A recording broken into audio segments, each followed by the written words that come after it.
যার শাহাদাতের মধ্য দিয়ে জুলাই গণ অভ্যুত্থানের বিদ্রোহ শুরু হয়েছিল এই রংপুরের মাটি থেকেই, যেই বিদ্রোহ ছড়িয়ে গিয়েছিল পুরো বাংলাদেশে।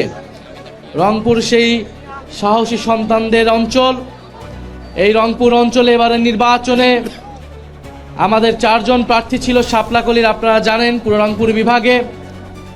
সেখান থেকে আপনাদের রংপুরের সন্তান আমাদের জাতীয় নাগরিক পার্টির সংগ্রামী সেক্রেটারি আক্তার হোসেনকে আপনারা বিজয়ী করেছেন। কুড়িগ্রাম থেকে আতিক মুজাহিদকে আপনারা বিজয়ী করেছেন এবং সার্জিস আলম এবং ডক্টর আহাদকে ষড়যন্ত্র করে পরাজিত করা হয়েছে।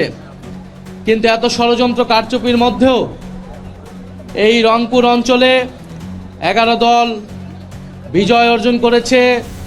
শাপলাকলি মানুষের অন্তরে গেঁথে গিয়েছে।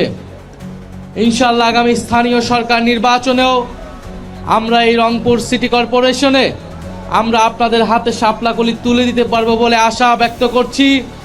এই রংপুর সিটি কর্পোরেশনে শাপলাকলি ইলেকশন করবে, বিজয় লাভ করবে এবং স্থানীয় সরকারের জন্য নির্বাচনের জন্য আপনাদের জন্য চমক অপেক্ষা করবে। আমরা সময় মতো সেটা আপনাদের কাছে উপস্থাপন করব। আগামীকাল 12ই মার্চ পুরো সারা বাংলাদেশের মানুষ, পুরো বিশ্ববাসী অপেক্ষা করে আছে নতুন সংসদ অধিবেশনের জন্য।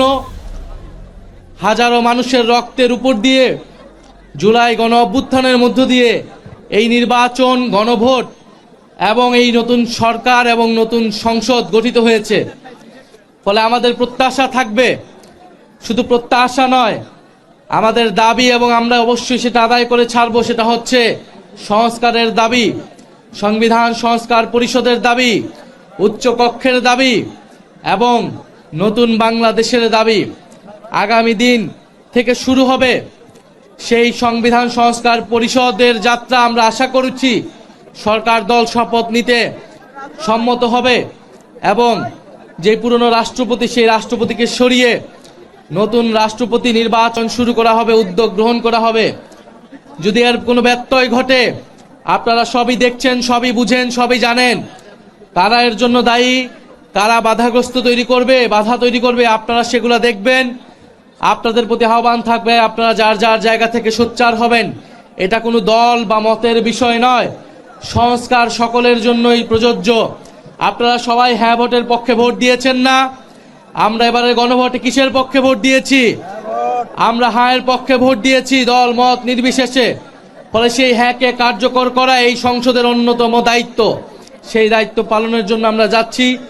দেশকে দুর্নীতি মুক্ত করার জন্য, ঋণ খেলাপি মুক্ত করার জন্য, চাঁদাবাজ এবং সন্ত্রাসকে মুক্ত করার জন্য আমরা সংসদে যাচ্ছি।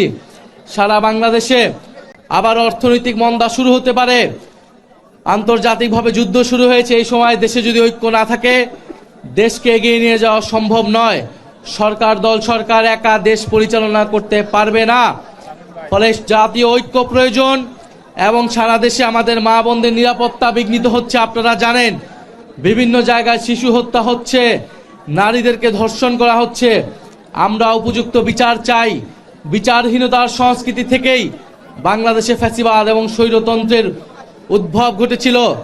আমরা চাই এবার বাংলাদেশে বিচার নিশ্চিত করা হবে।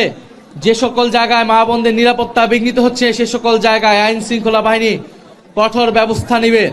আমরা আশা করব আগামীকাল থেকে সংসদ কার্যকর হবে, বিরোধী দলকে কথা বলতে দেওয়া হবে। যে সকল কমিটমেন্ট গণভোটে করা হয়েছে, নির্বাচনে আগে করা হয়েছে, সে সকল কমিটমেন্ট জাতীয় সংসদে সরকার দল, বিরোধী দল সবাই মিলে পালন করবে। আমরা সেই আশা ব্যক্ত করছি। রংপুরের এই মাটিতে আপনাদের এত সুন্দর ইফতার মাহফিল আয়োজনের জন্য আপনাদের সবাইকে আবারও ধন্যবাদ এবং কৃতজ্ঞতা জানাচ্ছি। যারা দূর দূরান্ত থেকে এসেছেন, আপনাদের প্রতি কৃতজ্ঞতা জানাচ্ছি এবং যারা বিশেষ অতিথি এসেছেন, ইনশাল্লাহ আপনাদের সাথে আগামীতেও দেখা হবে এবং রংপুরে যে বিজয় আপনারা অর্জন করেছেন সেটার ধারাবাহিকতা থাকবে। এইখানে জাতীয় পার্টিকে আপনারা পরাজিত করেছেন, আপনারা জাতীয় পার্টিকে ভোটের মাধ্যমে নিশ্চিহ্ন করেছেন। ইনশাল্লাহ আগামী দিনও রংপুরের মাটিতে কোনো ফ্যাসিস্ট, কোনো স্বৈরাচারের কোনো চিহ্ন থাকবে না। আগামী দিন রংপুরের মাটিতে কোনো আঞ্চলিক বৈষম্য এই রংপুরবাসীর সাথে, রংপুর বিভাগের সাথে করা হবে না। আমরা সেই আশা ব্যক্ত করছি। ইনকিলাব।